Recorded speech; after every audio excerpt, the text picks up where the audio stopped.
آج ہم ایک فرضی لیکن انتہائی اہم فوجی آپریشن کا تجزیہ کرنے جا رہے ہیں۔ نام ہے آپریشن ایبسولیوٹ ریزولو۔ یاد رہے کہ یہ سارا تجزیہ مستقبل قریب کے ایک منظر نامے پر مبنی ہے جو موجودہ حقائق اور سورس مٹیریل کو سامنے رکھ کر تیار کیا گیا ہے۔ تو چلیں سیدھا منظر نامے میں چلتے ہیں۔ ذرا تصور کریں، تاریخ ہے 3 جنوری 2026، رات کے ٹھیک 2 بج رہے ہیں اور جگہ ہے وینزویلا کا دارالحکومت کراکس۔ اچانک ایک بہت ہی منظم سائبر حملے کے ذریعے پورے شہر کا پاور گریڈ آف کر دیا جاتا ہے۔ ہر طرف اندھیرا چھا جاتا ہے، گلیاں سنسان ہیں اور شہر اس بات سے بالکل بے خبر ہے کہ آگے کیا ہونے والا ہے۔ اور اسی گھپ اندھیرے کا فائدہ اٹھاتے ہوئے امریکی ڈیلٹا فورس کے سب سے بہترین کمانڈوز سیدھا صدر نکولس مدورو کی رہائش گاہ پر اترتے ہیں۔ یہ آپریشن اتنا تیز اور غیر متوقع تھا کہ کسی کو مزاحمت کا موقع ہی نہیں ملا۔ صرف چند منٹوں کے اندر وینزویلا کے صدر کو حراست میں لے لیا جاتا ہے۔ اب سوال یہ ہے کہ خود مختار ملک کے سربراہ کے خلاف اتنی بڑی کارروائی کا آخر دنیا کو کیا جواز پیش کیا گیا؟ امریکی انتظامیہ نے بہت واضح طور پہ کہا کہ یہ کوئی فوجی حملہ نہیں تھا، بلکہ یہ صرف ایک قانون نافذ کرنے والا عمل ہے۔ قانونی بنیاد کے طور پر نیو یارک کی ایک عدالت میں دائر کیے گئے الزامات کا سہارا لیا گیا، اور یہ الزامات کوئی معمولی نہیں تھے۔ نارکو دہشت گردی، کوکین کی سمگلنگ اور غیر قانونی ہتھیار، یعنی مادوروں کو ایک ملک کے سربراہ کے طور پر نہیں بلکہ ایک بین الاقوامی مجرم کے طور پر پیش کیا گیا۔ لیکن یہ تو وہ کہانی ہے جو دنیا کو سنائی گئی۔ جب ہم اس سرکاری بیانیے سے ذرا ہٹ کر حقائق اور اعداد و شمار کو دیکھتے ہیں تو ایک بالکل ہی مختلف تصویر سامنے آتی ہے۔ یہاں ایک بہت بنیادی سوال پیدا ہوتا ہے، اگر مقصد واقعی میں منشیات کی اسمگلنگ کو روکنا تھا تو کیا وینزویلا ہی صحیح ٹارگٹ تھا؟ اچھا، تو ذرا اعداد و شمار کو دیکھتے ہیں۔ وینزویلا سے سالانہ آپ کہہ لیں 200 سے 250 میٹرک ٹن کوکین گزرتی ہے، ٹھیک ہے؟ اب اس کا موازنہ کریں گواٹیمالا جیسے ملک سے، جہاں سے یہ مقدار 1400 میٹرک ٹن ہے، یعنی تقریباً 7 گنا زیادہ۔ لیکن حملہ کس پر ہوا؟ وینزویلا پر، گواٹیمالا پر نہیں۔ تو یہ بات کچھ ہضم نہیں ہوتی ہے نا؟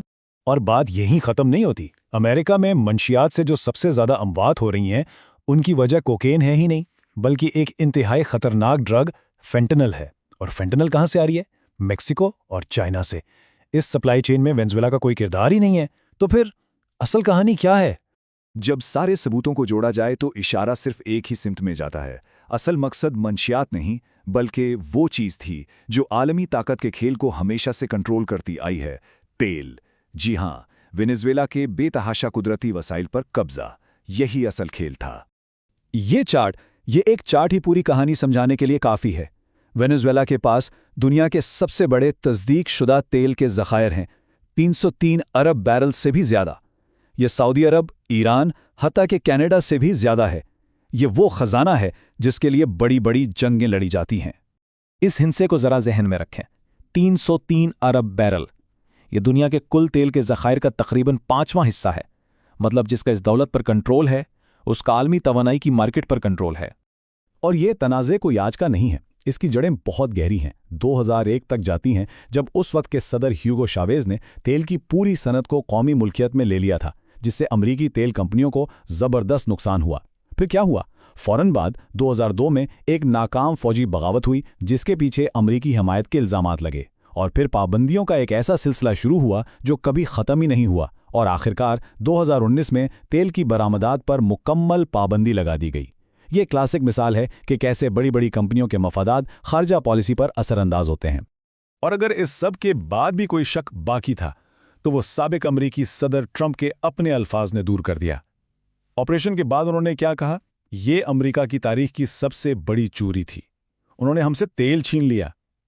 اس سے زیادہ واضح طور پر اس فوجی کارروائی کا اصل مقصد کیا ہو سکتا ہے؟ تو تیل کا مقصد تو بہت واضح ہے، لیکن اس کے ساتھ ساتھ ایک اور تھیوری بھی ہے جو اس آپریشن کے وقت یعنی ٹائمنگ پر سوال اٹھاتی ہے۔ تھیری یہ ہے کہ آپریشن کا وقت جان بوجھ کر تب رکھا گیا جب ایپسٹین فائلز کے انکشافات نے امریکی صدر کو ایک بڑے اسکینڈل میں پھنسا دیا تھا۔ تو کیا یہ ایک عالمی بحران پیدا کر کے میڈیا کی توجہ ہٹانے کی کوشش تھی؟ ہو سکتا ہے اصل محرک تیلی تھا، لیکن ٹائمنگ سے شاید یہ دوسرا مقصد بھی پورا ہو رہا تھا۔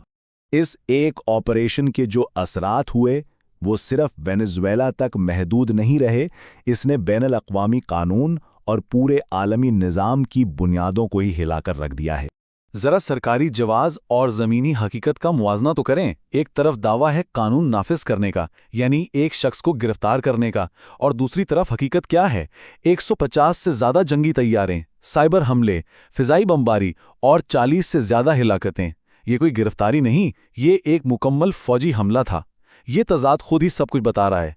یہ کارروائی ہر لحاظ سے غیر قانونی تھی، امریکی آئین کے خلاف، کیونکہ کانگریس کی منظوری کے بغیر جنگ شروع کی گئی، اقوام متحدہ کے چارٹر کے خلاف جو کسی بھی ملک کی خود مختاری پر حملے کو روکتا ہے، اور اسی لیے لاطینی امریکہ سے لے کر یورپ اور ایشیا تک پوری دنیا میں اس کی شدید مذمت ہوئی، اور اسے جدید دور کی نوآبادیات یعنی نیو ایج کالونیلزم کا نام دیا گیا۔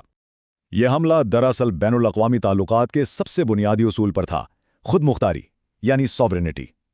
یہ وہ اصول ہے جو کہتا ہے کہ ہر ملک کو اپنی سرحدوں کے اندر اپنے فیصلے خود کرنے کا حق ہے، اور کوئی باہر سے آ کے مداخلت نہیں کر سکتا۔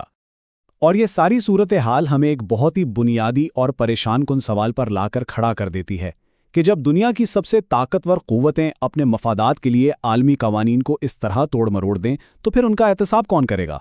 جب طاقتور خود ہی منصف بن بیٹھیں تو انصاف کی امید کس سے رکھی جائے؟